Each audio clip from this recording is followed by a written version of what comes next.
Well, hopefully you can hear us despite the music from the dressing rooms. Unfortunately, if we don't film in front of the board, then the NPL do fine you. So we are going to try and make sure we can hear you, Michael. It's obviously a very difficult evening at the office. Where do you begin to analyse that one?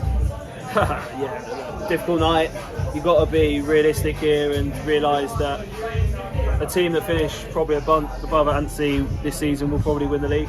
They're a very good size. They showed that large portions of today. And look, again, it's a game where we've been punished for our lack of conviction, should we say, in our defensive third. So yeah, difficult night indeed. You spoke about the lack of desire and fight on Saturday. Do you feel you got enough of that tonight? It was an improvement, if I'm being honest. There was an improvement tonight. Obviously we started really well, obviously taking the lead so early, but for me it shouldn't take you going 3-4, 1 down to then show a bit of fight and a bit of bravery to go and get on the ball, you know. So look, it's a disappointing night. We will look back at it. We've got a few days now to get back on the training pitch, which would be brilliant, and we draw a line under it and we move forward.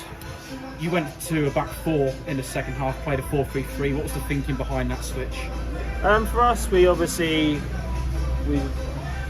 got punished a couple of times with the fullbacks getting out a little bit too easy, so we thought we'd try and match them up and just try and nullify that a little bit. But obviously Hughesy taking a bit ill straight after the second half started was a bit of a game changer, because it meant we had to reshuffle. And look, we got punished for our mistakes again, and it just seems like at the moment they're getting a bit more frequent than what we'd like.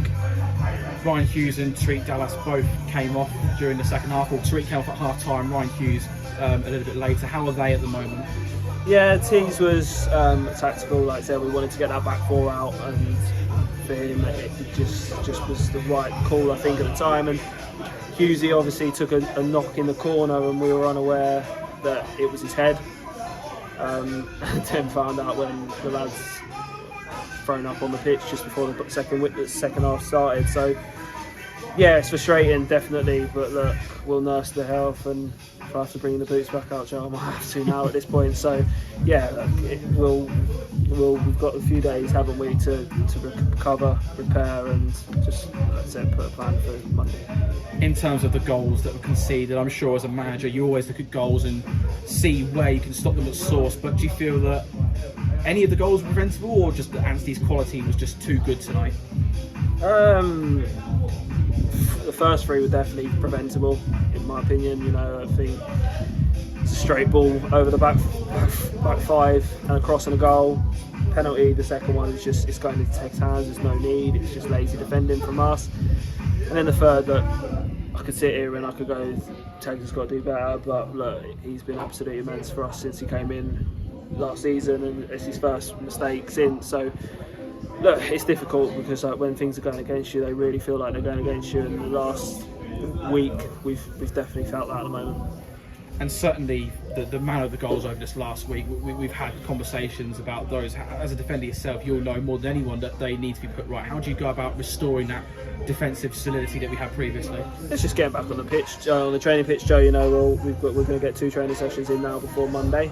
I think it's right, and we'll go through it, you know, and we'll keep doing it until the mistakes are nullified. And if that's how we have to roll, then we will. Like I said, you want to be able to enjoy training, come in and have a laugh, but at the moment we need to go back to basics. We need to work hard, and like I said, we need to stop this little run that we're going on before we find ourselves in a situation like we were last year. So look, 3 games in, we've had mixed performances in the league, and yeah, we just got to prepare now, recover, and go again.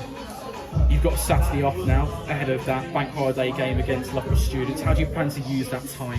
Oh, we'll be in Thursday training as normal, and we'll be in Saturday morning as well. Like I said, if we're coming off the back of 3 wins, then you can go, look boys, enjoy yourself, we'll see you Monday. But we can't do that at the moment. We're losing games. We need to work hard. We need to get back on the training pitch and work harder. So yeah, that's the plan for the next week, and then like I said, we'll be here Monday and we'll try and put things right. AFCRDTV, the final scoreline for a Tuesday evening at Hayden Road: AFC Rushden Diamonds 1, Anstey Nomads 5, and we're speaking now with Charlie Green for Diamonds.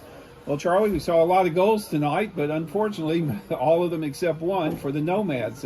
Just your thoughts after a tough loss tonight. Yeah, I think, as you say, another tough loss for us. We're in a bit of a sticky patch right now.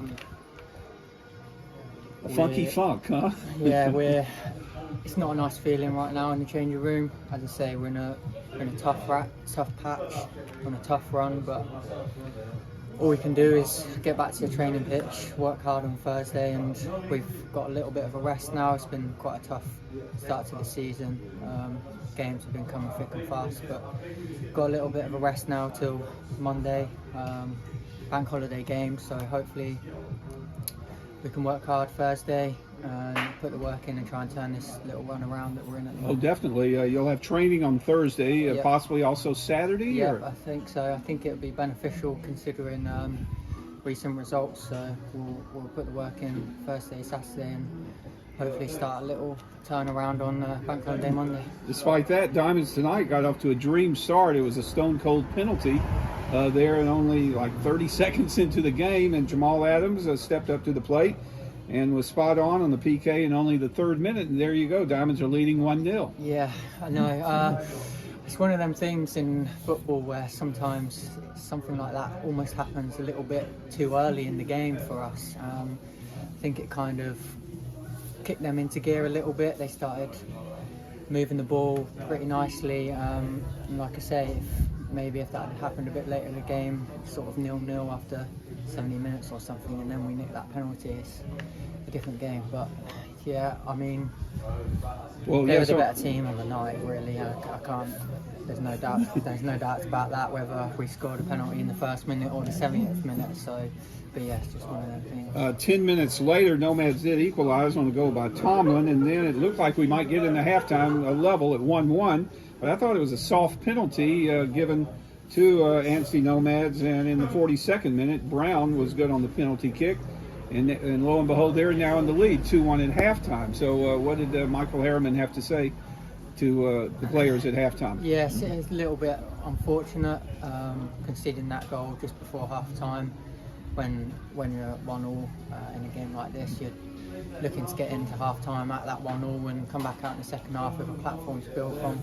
As you say, unfortunate penalty that we gave away, so it's 2-1 down. But the gaffer Michael was just saying about staying in the game, coming out for the second half and making sure we've got a chance of turning it around. 2-1, we've always got a chance of nicking something, but obviously unfortunately they got that third, and from there we kind of that was only 3 minutes into the second half.